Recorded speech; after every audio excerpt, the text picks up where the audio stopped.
Hey guys, welcome back. So today let's see day 6 of Python course for DevOps. So today we can see about requests model. Okay, so this is like a very important module in case if you have to interact with any of the services like GitHub Kubernetes and you have to fetch any details, then actually we will be using this request model. Okay. So the request module in Python is used to send HTTP requests easily. Okay, it supports all common methods like get, post, put, delete, and handles things like headers, query parameters, and from like it also handles JSON and authentication. Okay, so where exactly it will be useful? For example, you have to authenticate to any of the Kubernetes cluster or else to GitHub, and then you have to fetch any details like what is the status of that application and what is the status of the pod, and also like in case if you have to access any of the particular thing, then actually we will use these request models. Okay, and actually it abstracts all complexities of url lib and is great for integrating apis into DevOps workflow. So integrating apis in DevOps is very important because no matter like what automation you do, for example if you have to connect to any of the clusters or whatever it is, you have to interact with apis, right? So you have to use the request module of Python.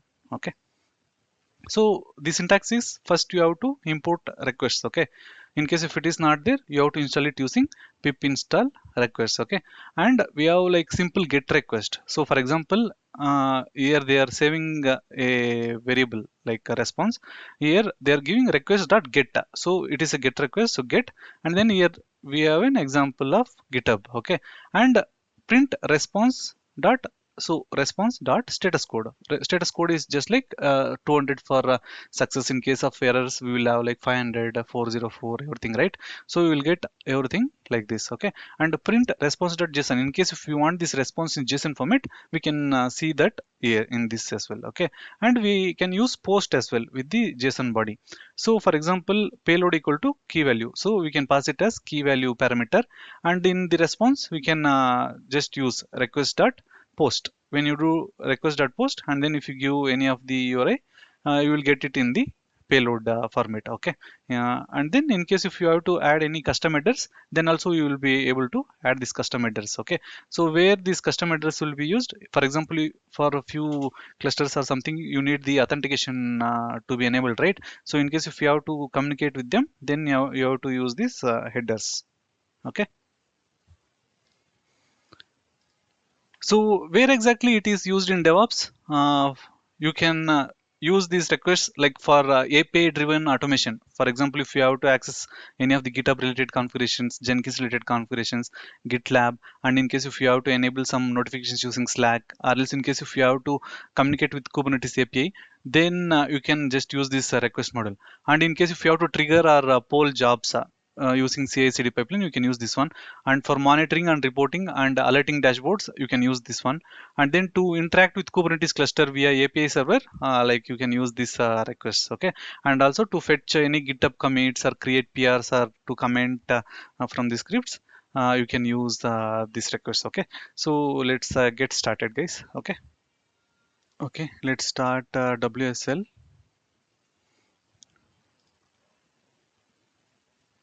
Okay,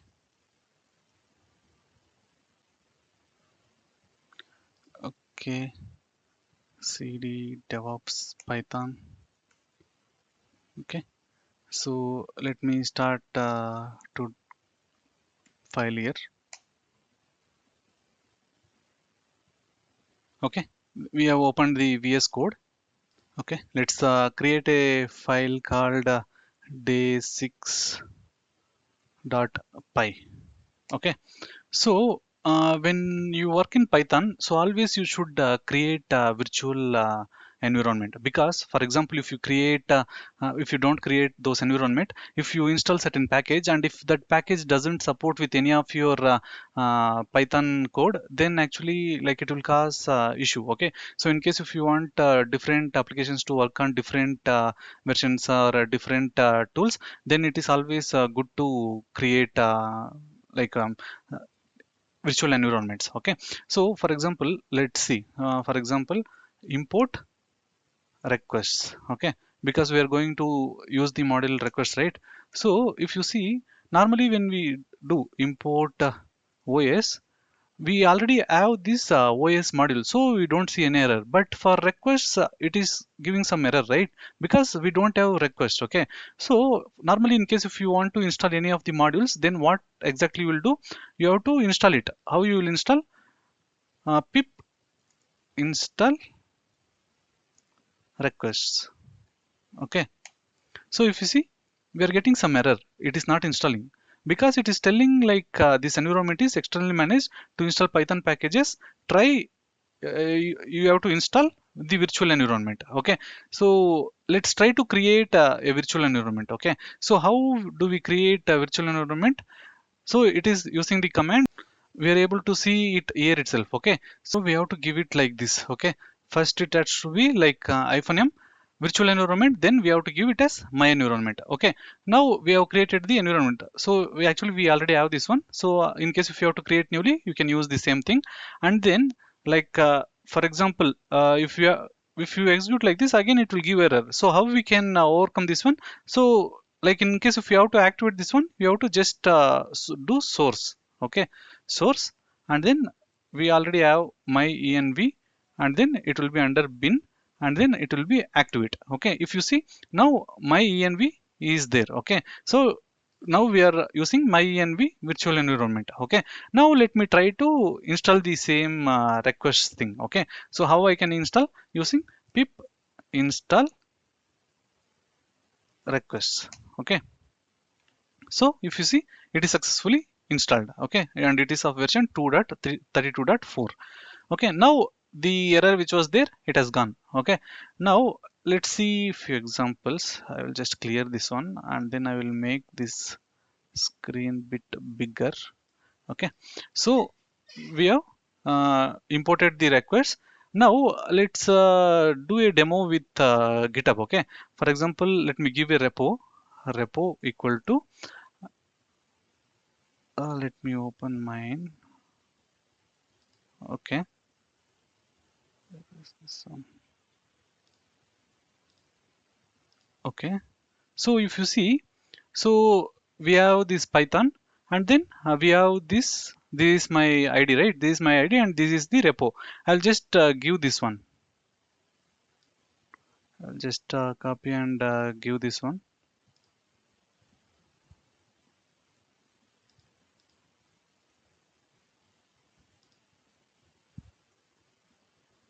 Okay, so this is the repo. Okay, now let me give the URL.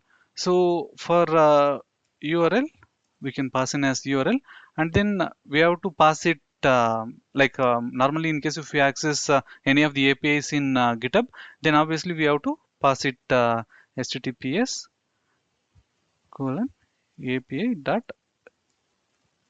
github.com, and then we have to pass in repos, right? So we can pass in repos, and then here we have given the variable, right? So just copy this one. In case if you have to pass in the variable, in when we pass it as f string, it has to be in double quotes. Okay, and then we have to just give the variable here. Okay, now what we have done, just we have given the URL, and then we have given the repo. Okay, so we are passing this repo as a variable, and then we are just passing that variable here. Okay, normally like it will be github.com/repos. In case if we have to access the API, we have to give api.github.com, and then we have to pass the repos. Okay, now we have seen get in this, right? So normally like in request we have different options. For example, requests dot get. So we have get, we have put, we have post. So we have all these options. Okay, now let's see how these things works. Okay, now for example, if you have to get the URL, now when we have to get the URL, we have to use request dot get. Okay, we can't just pass request.url, we have to pass request.get, and inside that we have to pass in the URL. Okay, now let's give some variable for this one.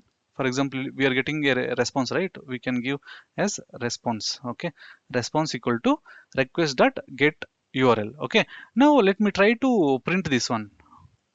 Print response. Okay, so Python day6.py. Okay.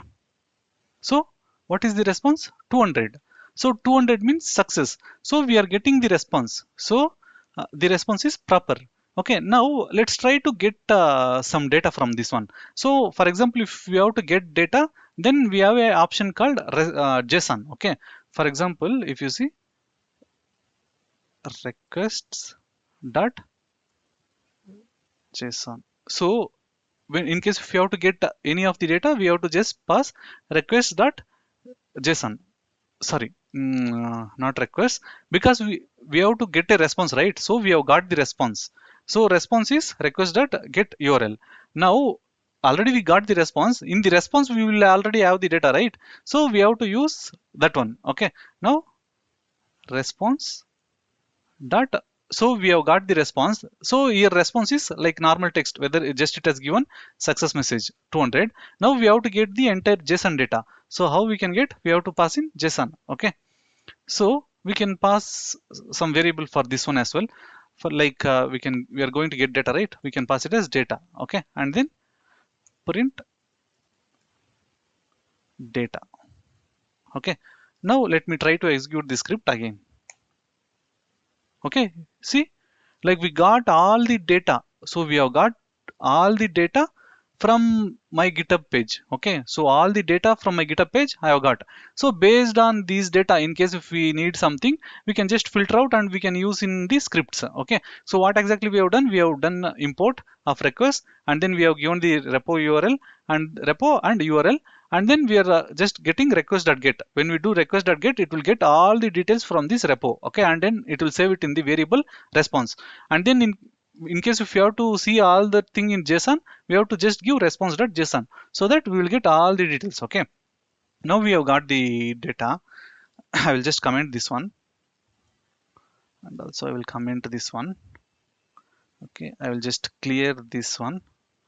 I'll just try to execute. So nothing will come because I would not given any print statement. Now, now we know what we know. When we do this one, we are getting a response of 200. Okay. Now we can pass in the if else statement. Okay. If response dot status code. Okay, status code. So what is the status code we got? We got 200, right, when we executed this one. So if response dot status code equal to 200. Okay, in case if anything is success, always we will get the code 200. Guys, and one more thing, you have to use double equal to. In case if you use single equal to, it is for assigning some data to the variable. When you use it as operator, you have to use it as double equal to. Okay, so that it will be like it will be equal to equal. Okay, otherwise it will just assign a value. Okay, so print. So if response dot status code equal to 200, print. So let me try to get the data again. I will just get data, so that based on that we can execute. Okay, so we got all this data, right? So now let's get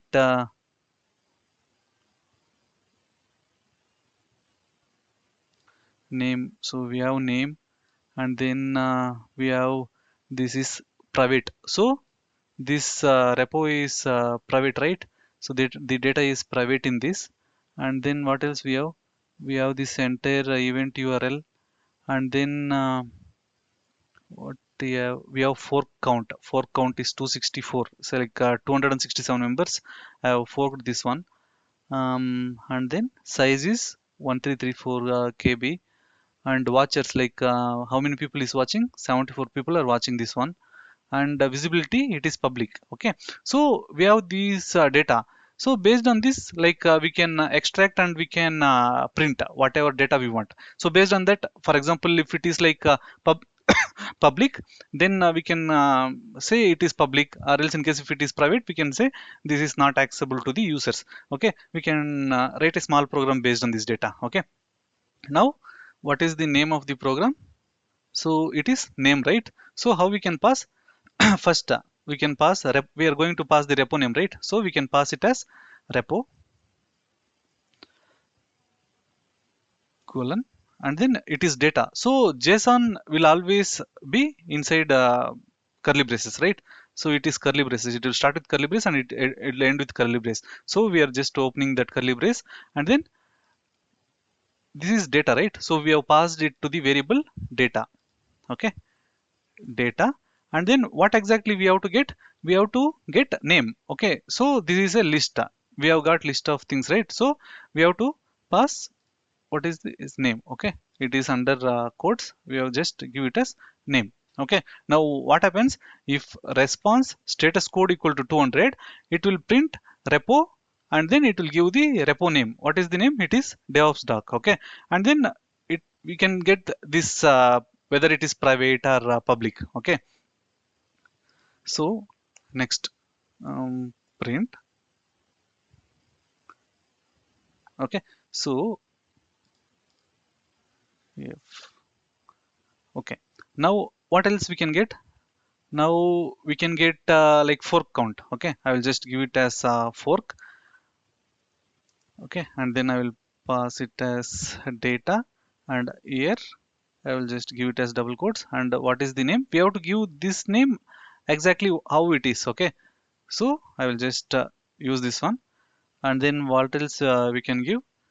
Can data watchers, and then network count. Okay, we can give network count. Print if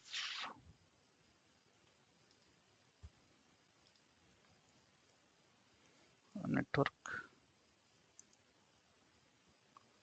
data, and then everything we have to pass in this one. Okay, I'll just give this as network count. I'll just give it. Okay, so what happens? So when we execute this one, we will get all these data. Okay, now I'll just clear this one. Okay, so I will just execute this one. Okay, but what happened? We have got this additional data. Why? Because we have not commented this one. Okay, I will just comment this one. Again, I will clear, and then we can give this one. Okay, if you see the repo, what is the repo? Repo name is DevOps doc. Okay, and fork, how many forks was there? 267. And how many network count was there? It was 267. Okay, so similarly, like whatever data you want, based on that you can just modify this one. Okay, so that you will be able to, because in automation we need something like this, right? So this can be achieved using this one. Okay, so what are all the things we have used? We have used response dot get, like request dot get, and then we have saved it in a response, and we have converted this response into JSON format, and and we seen the data of that JSON. We have just converted it into meaningful thing. Okay, when we see directly as like JSON file, it will be tough, so you can filter it out like this. Okay,